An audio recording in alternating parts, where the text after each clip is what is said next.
The history of student debt crisis. Now, this is a long and complex, thorny subject that is very personal to many people because a great many Americans bear a huge burden of debt in general, but especially student loans, especially generations more recently, as I'll show. But what I want to look into is not the solutions to these things, but the history. What was the history that led to the student loan debt crisis that we currently have in the United States? And I'll describe that crisis just briefly. I'll describe it in more detail and what to do about it in other places. But I want to talk about what is the crisis and what got us to the place where we are today in terms of the historical interventions into the education system that brought about this modern event. And I use the word crisis specifically, not in the sense that news organizations or people today use the word crisis for seems like lots of things, that everything's kind of a crisis. I think this one truly is, and hopefully I'll be able to show why in explaining it. The current burden of student loan debt is about $1.6 trillion at the present time. So that's 1.6 trillion with a T and increasing. These are links, and if you click them, you can see the US debt, which is the US government spending. If you scroll down, you can see that $1.6 trillion number. If we break that out to an average per student, that's about $37,000 of debt per student, and the number is going up. Now, on average, some students didn't have debt, some students had more than that, but on average, if we divide up that 1.6 trillion by the number of students who have taken on debt to pay for college and student loans, that comes out to $37,000 per student. There's a recent article by the publication Inc., I-N-C, Inc., can easily be found online through a Google search. Talk about 94% of millennials say this is their number one goal. It said in the subtitle, it's not love, it's not career, all of those things ranked highly. 94% of millennials said that their number one life goal is to be debt free, according to one survey. On average, millennials, people about 25 to 34 in the year 2018, had $42,000 in debt. Most was not totally in student loans, as credit cards, as car payments, as other types of debt, but student loans was the biggest number of the proportion or the biggest amount. And so the nature of the problem is that taxpayers stand to lose through this student loan crisis in terms of lost money from the economy, in terms of spending on debt for funding debt for students who don't finish, in terms of the lack to the future of the economy for people who thought they were going to get certain jobs and didn't, in terms of people not finishing college, not working in a job that they're overqualified for in the sense that they have a degree and are working in a field that doesn't require a degree or something of that nature. The U.S. taxpayers stand to lose $31.5 billion over the next 10 years. Over 2 million borrowers have already defaulted on their loans, meaning they've failed to repay their loans. 4 in 10 college graduates are not working in jobs or are working in jobs that do not require a degree. And I read an article recently that can be found online. It was a Forbes article that talked about the fact that about 40% of students, 40% are going to default on their loans over the next 10 years. 4 in 10 recent college graduates are working in jobs that do not require a degree. So what this means is 40% of students have been hired at jobs that they did not have to have a degree for. Colleges have been called, and rightly so in many cases, dropout factories with about a 50% dropout rate. And actually 50% of kids finishing at a college degree, or kids or whoever, finishing a college degree at an institution. That's a pretty high rate, actually. 45 to 50% is pretty good for a college. Although if we score a 45, 50% on something, that's considered a failure. Uh, at more than a third of college, less than half of the students who enroll in a degree earn one within 8 years. And the footnote here is from a great article from the Wall Street Journal from this last year by Josh Mitchell. The Long Road to the Student Debt Crisis has a lot of this information, but I draw from some other sources as well. To explain the student debt crisis in one slide, in one picture, and it may seem like there's a lot going on here, but this is actually fairly simple and simplified, meaning this isn't everything that there is to see or know about the student loan crisis.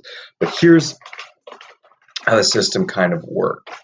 In the 1950s, late 1950s, the U.S. is in the Cold War, and President Eisenhower and his administration start stressing the maths and sciences, the STEM fields, because of the fear that the Soviets, the Russians, were getting ahead of the United States in the sense of technology, economy, military, all these other aspects. Now, it wasn't necessarily true, but this is not discussing Cold War history, just talking about the current debt crisis. So, during the Eisenhower administration, the government started investing in students going to college, having loans for students and other things, going to college, grants and things of this nature for men who had been in the military, the armed forces. And so these men started going to college. More people started going to college than had otherwise been. And most people didn't, still at this time, need college. College was fairly cheap, fairly inexpensive. People could work during the summer and pay for college, and that was fairly normal. And not a lot of jobs required college. Of course, there was changing of the economy. Technology was growing. It was a post World War II era with that economic boom. More women are working. All these things are changing in the economy, but starts to be that funding of the economy. Then it starts to take off during the 1960s, really during the Johnson administration. Before I talk about certain administrations and their interventions into the system, what I wanted to point out was this. This is how the current student debt crisis works and perpetuates. And so over here on the left side, you have the role of the U.S. federal government connected with the Federal Reserve, which is the National Bank of the United States, chartered by Congress, whose uh, head is selected by or appointed by the President of the United States, um, who influences the American interest rate by the changing of the American money supply.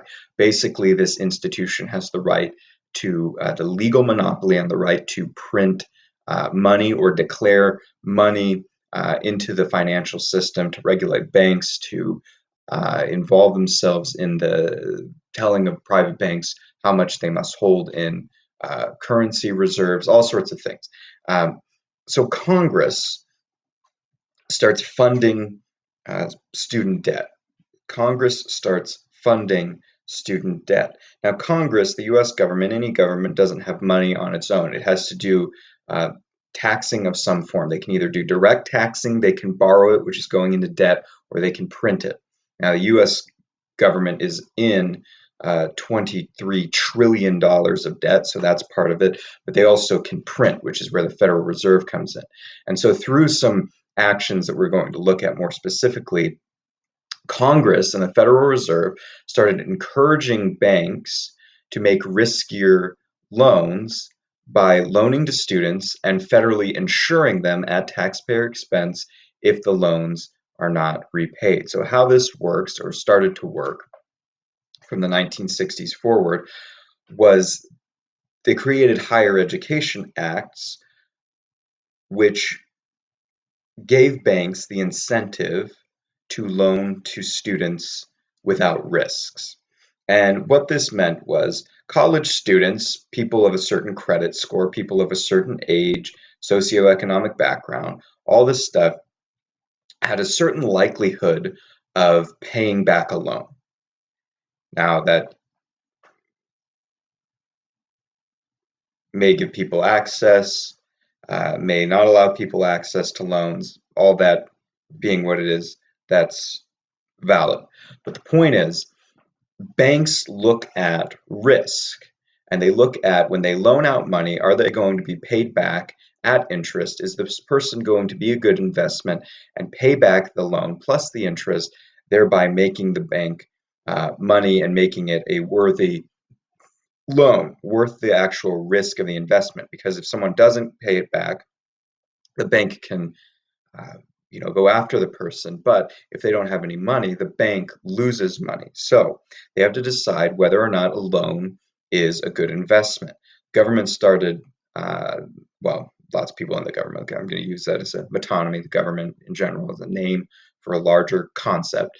Government started saying, well, why don't people invest in education? They're investing in themselves, they'll contribute to the future economy. All this sounds well and good and was well intended in many cases. So what the government started doing to get banks to loan to riskier people, like this student down here, an 18 to 25-year-old, is not necessarily the best person to pay back tens of thousands of dollars on a loan plus interest. So to make this person a less risky investment, what can the federal government do? So what the federal government started doing to encourage the banks to give this student a loan was they said, you fund out the loans to the banks, you fund out the loans, and the students who pay them back, you'll get the money plus that interest. Okay, that's good. That's what the banks want. But what if the students default on their loan? What if they don't pay back? What if an 18 to 25-year-old going to college doesn't have a lot of money, doesn't have very good credit? What if they don't pay the loan back? Well, that's okay, because now the US federal government will foot the bill. They will take the responsibility of paying back the loan. Now, that sounds good, but the US federal government doesn't have any money of its own. So basically, what this meant was taxpayers were going to fund it. This means that they would either have to tax, borrow, or print, especially focusing on these kind of uh, sub areas of taxation, borrowing and printing, which the US did a lot more. That's where the Federal Reserve comes in, starts printing a lot more money, thereby lowering the interest rate, causing people to get in, and companies to, instead of saving, borrow and borrow and borrow more money to put into these ventures, whatever they may be, and as worthy as they may be on their own. They, because the lower interest rate was communicating to them, there was a greater pool of savings from which to borrow and invest into these fields.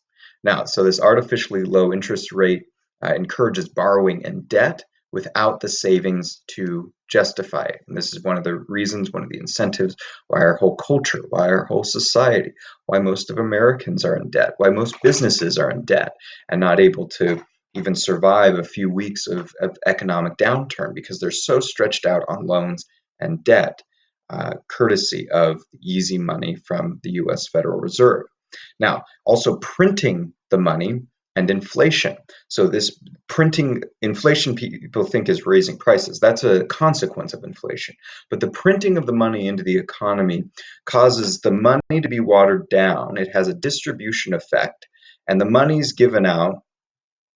And over time, people realize that the value of the money decreases and then the prices increase, thereby losing buying power and the money losing its value. It's a hidden tax of sorts because they can print money, use it themselves first. Other people use it first who are politically well connected and in more powerful positions. And then the distribution effect is that it becomes less and less valuable as it goes out to the people. This is how they funded the student loan. So this college student defaults on the loan. The bank does not feel the consequences. The federal government, that is the taxpayer, feels the consequences and they either borrow or print to cover that. Now, for the bank, this is only positive because they can only make money in this, they cannot lose money. So, this encourages the banks to make more and more and riskier investments because they have privatized the risks and socialized the cost. The risks have been privatized. uh, the risks have been privatized in the sense that they get all the benefits if it goes well, and they have none of the consequences if it goes wrong. So imagine if you had a credit card that you could spend and spend and make money, but if you made a bad investment, somebody else would have to pay for it.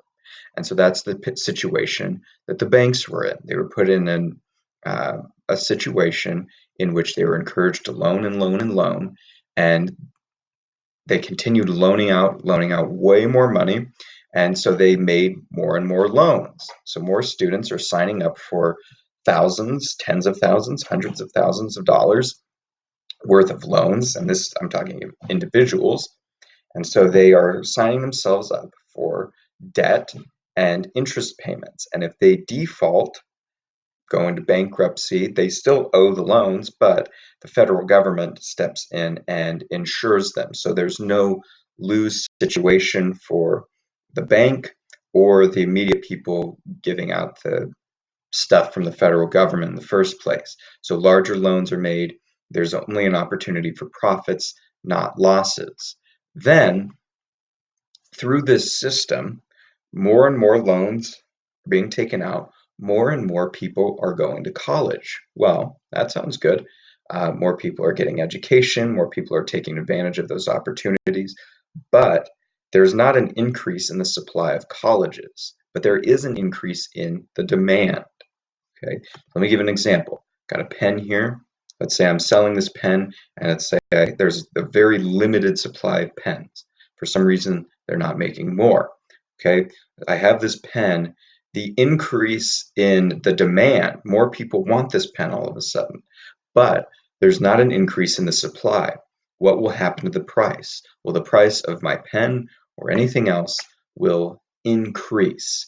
And that's what happens here. What happens next is there's an increased demand. More and more students taking out more and more loans in order to pay for college now are able to go to college. The colleges are flooded with way more students and are overwhelmed, and therefore they increase. They don't increase the supply of classrooms, teachers, those type of things. The supply doesn't change, but the demand does, and that way the price increases. The price of college has increased about 1,375%, I believe, since the 1960s. Now, the students don't feel this increase who are paying it with the loans, because the loans are covering them either way. So they go into, and so colleges now invest in things to attract more and more students because they can charge more in tuition, more for books, more for fees, because they're kind of a monopolistic system in which they have accreditation, they have all these things, benefits that limit the market. Not many more people can enter the market of colleges. It's a lot harder to do, which would increase the supply, would take care of the demand, and would lower the price. And even though there's a 50% dropout, the rate, the colleges don't feel that. They don't have any consequences because they still get the fees, they still get the tuition payments, they can have other students come in and pay it behind them. The banks don't feel that because the students still have to pay it. And if the students literally aren't able to pay, the federal government or the taxpayer through the federal government via the institution of the federal government will pay for the student loans. So the student is a representation that there are what happens to this individual. They continue to accrue debt. They accrue a crushing amount of debt of about $37,000 that will take over about 20,000 years, 20 years to pay off, and a mountain of interest, which typically people pay and pay and pay on the mountain of interest. And after 20 years of payments, how much do they owe? They still owe the principal amount of their original debt, which could be $35,000, $25,000. They haven't made a dent in it because they've just been making minimum payments on the interest. And when they choose colleges, the debt does not make them feel their choices. So they don't calculate the cost of college because it will be paid for by other means that they're not feeling in the present, and they're shifting to themselves. They're borrowing from themselves in the future. And so they don't calculate the cost. They do no cost benefit analysis. The cost of college continues to rise. And for people who don't buy into this whole system, try to do college debt free, it's become increasingly harder because, like I said, you used to be able to work through summer and pay for college. Harvard tuition used to be $1,000 before the 1960s. Harvard tuition is now $50,000. Well, why is that? Why is it harder to work a job in college and pay for work a job in summer and pay for your college tuition? Well, it's because of all of this. The borrowing and the debt and the printing of money has increased prices, has inflated the money. So the value of money has lost a huge amount of its purchasing power. Just look at the difference of what inflation has done to the money of what a dollar bought in 1970 versus what a dollar buys in 2020, and you'll see the loss of the purchasing power of the dollar. In addition to that, the student who doesn't want to participate in loans and debt, they avoid all of this, which is smart to do, and the way I recommended the system being what it is, but they face the increased prices of college of that 13.75%. So they have to face that through grants, scholarships, out of pocket work, whatever the case may be, which now it's a lot harder for them. So a lot of times people will say, well, the minimum wage hasn't kept up with inflation. Well, maybe, but the reality is inflation, being what it is, has drained the dollar of its value, making the purchasing power impossible. And this whole system of funding the debt, of monetizing the debt, of covering huge loans at taxpayer expense has increased this demand on colleges without increasing supply, and the prices have skyrocketed. So while devaluing the money, the price of the item in question, college, has increased exponentially. The US spends, it's the second highest in the world in its spending on higher education, second only to Luxembourg. College tuition has increased 1,375% just since 1978. The United States spends more on higher education than any other developed country except Luxembourg. So a lot of people say, well, the US is just doesn't care about education. We don't care about education because we're not funding it through the government. Well, actually, it's the opposite. The US spends about $35,000 per student in the current system that we have, or I'm sorry, about 30,000, here's the number, per student. So it's the second in the world. It's just that the system that we've chosen is not working and only increases debt, only devalues the value of the dollar, only increases riskier loans and creates bubbles in the student loan market and the economy. It socializes the losses of banks and shifts those to American taxpayers while privatizing the risks and the profits. It causes colleges to have a monopolistic advantage in the economy to raise their prices with very little competition. So the system is not working, and it's not because of lack of government intervention or us not investing in college. It's precisely because of those well-intentioned ideas of let's invest in education at taxpayer expense that created this whole system in the first place. As I mentioned, before 1960, tuition at Harvard was less than $1,000. Now it's $50,000 I don't know if it's a semester or a year, but as you can see, the price has come up exponentially in just 70 years. And the more spending on these things, uh, the more the prices and other factors have increased.